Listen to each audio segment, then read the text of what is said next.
Welcome back, and many thanks for staying with A Choice 2017. Of course, as we continue to discuss about issues that will be at the center of the National Assembly's special sitting that has been convened for tomorrow. And I'm in studio with Chris Wamalwa, who's the MP for Kiminini, and Honorable Raphael Tuju, who's the head of the Jubilee Party Secretariat. Many thanks, gentlemen. And before we went on break, we were just talking about the kind of malpractice and malfunctioning of systems, as it were, talking about dead men voting, and you were just continuing on this. I mean, the first thing is that maybe just to go back to what my younger brother Chris said. Last week, when CORD held a press conference on this matter, one Honorable Kalonzo Musyoka, the former Vice President, said, and I quote, "Perhaps Parliament should reconvene to address these issues." Those were the words of the former Vice President, a member of CORD. So I don't understand why all of a sudden they feel that there's something sneaky. Speaking from two sides of the mouth. Yeah, something sneaky. So that's one. But when it comes to dead people speaking, let me tell you, as Jubilee, we are worried about the possibility of dead people voting. Very worried, very afraid. Because I was involved in the electoral process in 2007. And in Rarieda and Bondo constituency, the turnout was 103%. Right, 103. 103%, until it was revised downwards. And even Kriegler just laughed. And I know dead people in my village who is supposed to have voted. So nobody should stand up in a high pedestal and start talking about dead people voting. And that the system it would affect both sides. And that's an argument that has really been fronted, that, you know, when we speak about the system and any possibility that, you know, it could fail, then it could fail for both sides of the to eliminate that, parties. To eliminate this, issues of dead people coming back to vote and going back to their graves is to have that electronic voter identification. So in the event that that system, whatever has failed, you rather postpone the way Ghana happened in 3 weeks so that you can have credible elections. The issue of voter transmission, we don't want it to be transmitted manually. Last time during the general elections, 2013, we had some, was it Tarakaniti or which, where these votes, when they were counted, when the time they reached Bomas of Kenya, they had added. This is something we don't want to hear.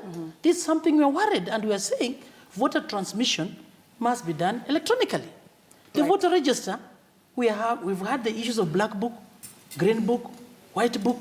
These are things which are done when issues of the aspect of manual, whatever is happening. That's why we are totally against it, to eliminate the issues of having many black books, green books. But Mheshimiwa, I'd like you to respond to that, because if there's any loophole, whereas such kind of a backup system can be manipulated, then anyone can manipulate it, right? Ask yourself, it's common sense.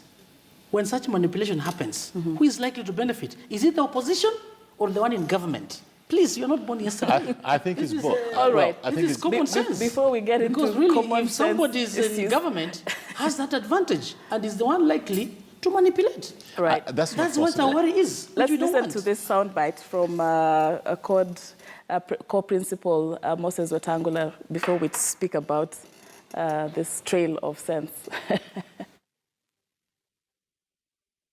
In my whole life in Parliament from 1993, and James Orengo has been there even longer, we have never heard of a House recalled to deal with a matter at committee stage. We've never. This is the first time. And what we are telling Kenyans today, in a nutshell, is this: CORD will not sit idly and see the gains made for the good and peace and security of this country to be rubbished and reversed by a non-caring Jubilee administration. I'd like to respond, because I think it is his side, so I should respond. You know, he has said that in Ghana, there was a failure in 2 constituencies.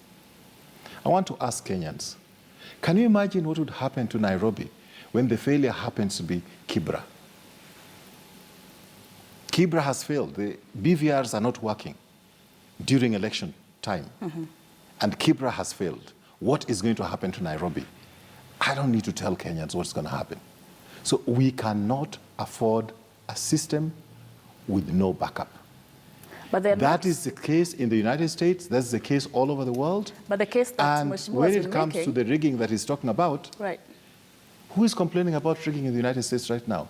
It is where electronic systems failed, where the electronic system was hacked into. It is Hillary Clinton's side.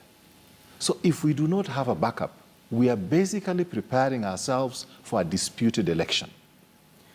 And I think I'd rather, right. and I can hear what they're saying, I want to tell Kenyans that is much, much better that we tighten the belts, put our seatbelts on. If the CORD coalition wants to blackmail the country at this time, it is much better now that they blackmail us. We have to brave enough, face the facts, present our case to Kenyans, than post-2017 August, when systems have failed in Kibera or Mathare Valley and people on the streets of Nairobi. Is, what form exactly does this alternative mechanism take? I think is the question that's really being asked here. No. That there is an agreement that there's need to have a backup. That's why it should be debated in Parliament. That, No, that's why it should be debated in I'm Parliament. not recommending that it's got to be this or that, but there must be backup. And let's So talk that about then transmission. the structure of this backup. Let's talk about transmission. Just give me a moment, because I think you've been, you're a much more stronger personality in terms of projecting yourself, so that then I have to sit behind and not say anything. Let's talk about transmission. Talk to Safaricom itself.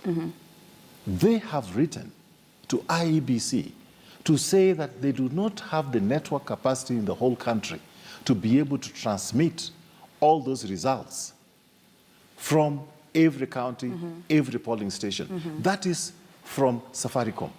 So which network do you want to use? This is from Safaricom. You cannot force them to have a network in the whole country. Those are facts. Right. So unless you want to tell us that somehow CORD is going to be able to magically put up a network, which Safaricom does not have and which I think we can bring nobody else has. Right. How are they going to do it? It is not workable. Same thing to do with this timeline. How can you have a timeline about, reporting on financial issues for the rest of us, and then civil servants can do it in February? So there's something wrong with the timelines. He also talked about it. This law is talking about candidates before, and at this particular moment, we have aspirants.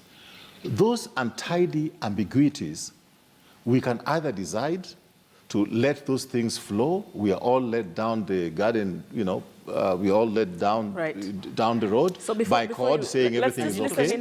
And then at the end of the day, when we'll be in problems, when we'll be in problems, August 2017, the very, very CORD will be the first one to say, oh, you see, this government has bungled the elections again. So we have to be responsible. We have to go to Parliament and debate it there. We have to let him respond now. If at all the electronic backing or the infrastructure was not possible, how comes we've invested 10 billion? 10 billion is not small money. How comes we've invested 10 billion plus to have the BVR kits? It was an assumption that we have enough infrastructure in place. So we must probe Safaricom further and see, whatever they're saying, is it true? Or is it a conspiracy with Jubilee? That's a question we must ask ourselves. Because before we decided to go the BVR way, the electronic verification way, electronic transmission way, there must have been a feasibility study which was done, and it must have been seen that we have enough infrastructure to support those systems. And before that, let me just respond to what Honorable Tangula said. Honorable Tuju has been a minister. He has been in Parliament. And when the law is at the Committee of the Whole House, Committee of the Whole House, this is a place for amendments, and you're not allowed to debate. It's just an issue of the person moving it, and maybe he mentioned the gist or the objective All right. of this, then you go into voting. Let's so really, listen you can't come really for a special sitting when the law is at the committee of the whole house. Maybe if it's a second reading or it's a motion, that one can be debated. All right. I can tell you tomorrow there's no debate. Just somebody to mention, seconder, whatever, the gist of it, then you move on. So Okay. it is very, very wrong for All right, Safaricom to come just and listen say this. Let's listen into another soundbite there by TJ Kajwang, just to further streamline this conversation. You will see how troops of Agwambo will work on one Dwali. Go near your TV, I can promise you, they will see a battle of all battles. And we've had this, that tomorrow promises to be, showdown in Parliament. Do you think we're going to see, because we have both sides of the divide being hard on their stances with regard to these motions? Well, one of the things I'd like to appeal for is civility. And some of this shouting, frothing on the mouth is not good for this country. We have children, we have grandchildren, we have young people, and we should lead by example. If I disagree with you, I should do it, but in a civil way, especially when we call ourselves leaders. Right. These threats, when people are humble and they don't respond to threats, it does not mean that they too cannot issue threats. And if one side of the country decides that they're going to issue threats to the other side of the country, this is a recipe for a lot of problems for our country. All right. So all I would like to urge our members of parliament and our leaders is that for all of us to be called leaders and to lead by example, we should exercise a lot of restraint. All right. And if there's something that, for example, we disagree with, like my brother, Honorable Wetangula, is articulating, go into Parliament, disagree, advance your point of view, come here, the way we are debating with my brother. All right. But Do you see this happening tomorrow? Before we came into this place, we hugged. As soon as we leave this place, I'm going to ask him, can we go for a cup of coffee, a cup of tea? That is what leadership is all about. Right. Do you see this idea of a backup system being advanced in the special The meeting backup tomorrow? system electronically, it's already provided for in the law. What you are against is the issue of doing it manually. Right. Because it's prone and vulnerable to manipulation. Right. Where we are going to see the dead people again resurrecting. Last year is 1.2 million. Who knows, this year it's likely to be 3 million. This is what we are against. And what I want to say is this. It is very, very unfair you've negotiated something. Right. And somebody, where we are reading mischief, you go bring an amendment which is contrary or against the spirit of negotiation. We went for negotiated elections law. It didn't come through as a walk in the park. Demonstrations were there. People lost lives. People lost property. Right. It was a negotiated piece of legislation. All right. When it came to Parliament, hold on. Your final statements When until we're out of when time. it came to Parliament, Yeah. And I hope you'll give me time we to- never amended anything. We said, let it go the way it is. Right. We find it mischief for Jubilee to go behind the back and start introducing some amendments which are contrary to the ones that were negotiated. Okay. We've had So a in problem 30 with Black Book, White Book.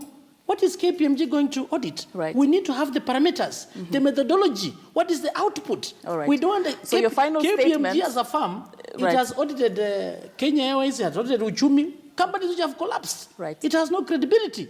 They don't have any experience when it comes to matters of voter registration audits. They are green about it. So we are saying we are totally against the issue of the KPMG, and tomorrow as we come to Parliament, we are saying this. In the spirit of democracy, In 10 spirit of seconds, we're really negotiation, out of time now. let that order paper be Right. pulled out so that we go back to the negotiations, Okay. so that's agreed upon. All right, thank you. A In 10 negotiated- seconds. a your negotiated final. law- Right. If it's a bad law, it's a bad law, whether it was negotiated or not. All right. Just like the 8th of December deadline was a bad law, and court itself has taken the matter to court. All right. So a bad law is a bad law. How come it is a law and it was passed when court was in Parliament? All right. That's all I have to say. you. Negotiated or not negotiated, if it's a bad law, don't- Right. don't have it's a time bad Thank law. you, numbers. gentlemen. We're out of time. I thank you very much for your time. I thank you very much for your insights. And that's where we wrap up this edition of Choice 2017. Many thanks for watching and for your insights and for your comments. I see a lot of them coming in on social media. Enjoy the rest of your viewing. We have KTN Prime coming next, actually Monday Night News with Yvonne Okwara Matole. Have a good night.